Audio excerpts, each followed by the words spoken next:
kažkokiu būdu sutilpo būtent į tą tokį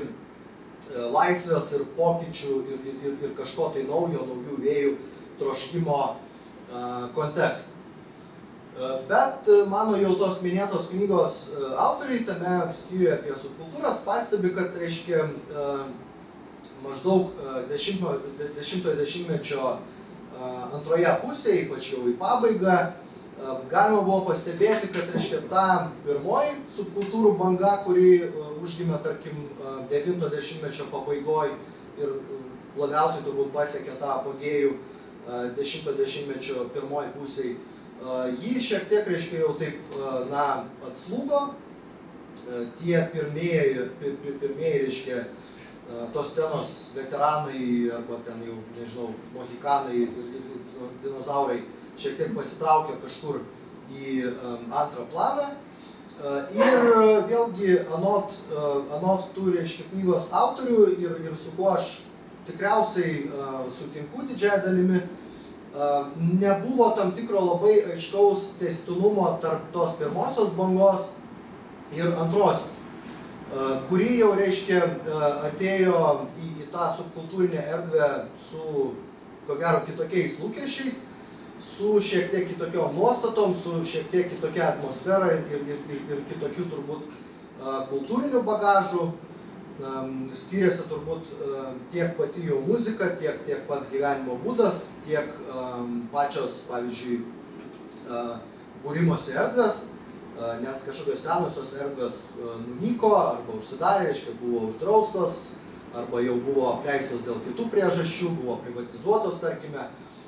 Tai ta antroji banga jau turėjo ieškoti kitų vietų, kitų išraiškos kažkokių tai savo būdų, saviraiškos kažkokių priemonių irgi kitokių. Ir gavosi taip, kad tarp tų dviejų bangų, tarp pirmosios ir antrosios nebuvo tiek daug, reiškia, kažkokio tokio, paveldimumo. Ta prasme, kad tai antrai būtent bangai jau nebebuvo taip savaime suprantama, reiškia, kad ta subkultūrinė erdvė gali būti tokia bendra, kad tos subkultūros gali kažkaip tai su visų savo pakankamai margų ideologinių spektrų gali vis tik tai labai organiškai sugyventi vienoj alternatyvios kultūros erdvėj, kaip būtent jau tokios bendros jaunimo kultūros erdvėj. Ir dėl to, reiškia, tie sociologai parašę tą studiją pastebi, kad būtent 10-ojo dešimtmečio antroji pusėj ir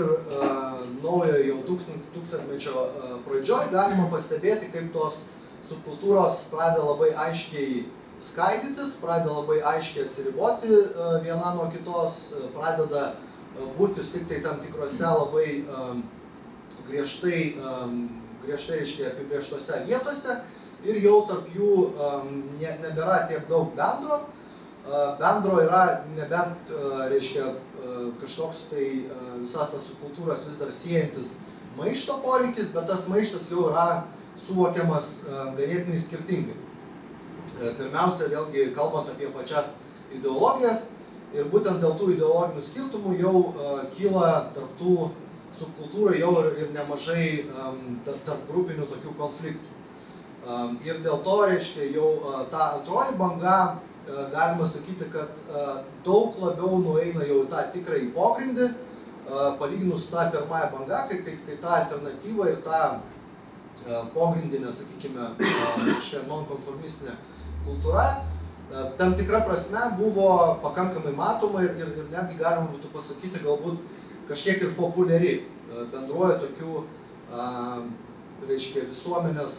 mastų. Sakydamas populiari, aš turiu omeny tai, kad buvo, egzistavo tam tikras visuotinis galbūt to palaikymas, nes visa vėlgi visuomenė buvo,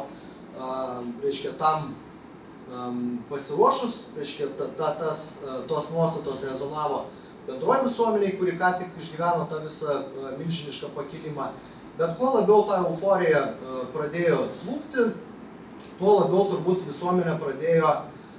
reiškia, tokiam tam paviršiniam sluoksnėje orientuotis jau į visai kitas vertybės, o reiškia, tas visas nonkonformizmas turėjo jau ieškoti savo tokių pakankamai nišinių erdvių ir vis labiau trauktis būtent į tą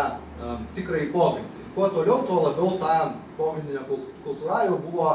reiškia, spaudžiama to, kas dažniausiai yra įvardinama kaip, reiškia, liberalios visuomenės tam tikros nuostatos,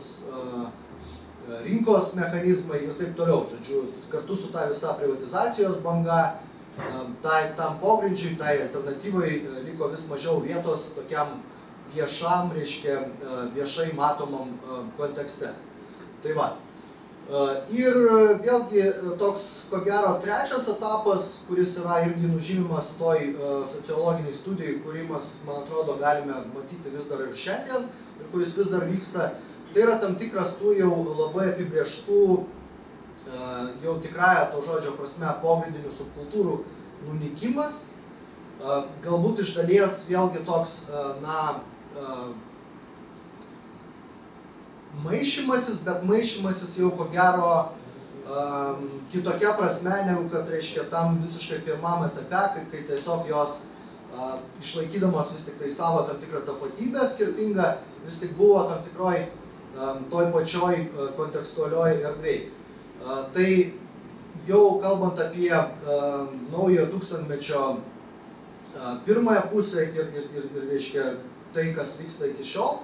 ir vyksta turbūt vis labiau, tas maišymasis galbūt labiau įgyja tokią formą, kai tai, kas reiškia ir tiek toj pačioj mano minimoje knygoje, tiek ir kitur jau tenka girdėti vis dažniau tokį terminą, reiškia visą tai jau išvirsta į tokį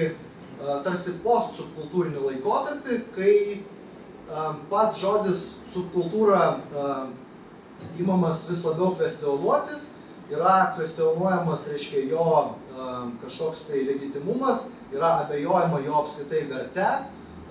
apskritai bet kokios subkultūrinės laikysenos verte, nes, man atrodo,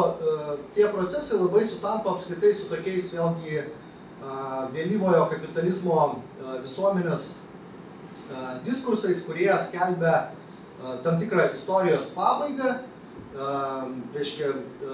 konstatuoja tam tikrą kultūrinę situaciją, kurioje kaip ir nebėra prieš ką maištauti, nes tarsi viskas jau turi kažkokią savo nišą, savo terpę, nebėra kažkokių tai, tarkim, labai didelių trūkdžių norint kažką daryti, nes yra, pavyzdžiui, teigiama, kad ten, jeigu negali kažko padaryti fizinėje erdvėje, tai niekas, tarkime, netrukdo padaryti to paties virtualioje erdvėje. Ir beje, irgi tai yra labai svarbus, manyčiau, motyvas, tai būtent yra tam tikra technologinė raida, nes vėlgi toj pačioj mano minėtoj sociologiniai studijai vienas iš tokių riboženklių, kalbant apie subkultūrų raidą ir to, reiškia, viso judėjimo vystymasi, yra būtent tas etapas, tas laikotarpis, kai tos subkultūros pradeda vis labiau būtent keltis į, reiškia, iš to tikrojo pogrindžio į tam tikrą virtualųjį pogrindį, į tam tikrus, tarkime, forumus, į kažkokias kitas virtualias platformas, kur jau vyksta tas bendravimas, nes prieš tai tas bendravimas daugiausiai, aišku, vyko tam tikrose fizinėse erdvėse.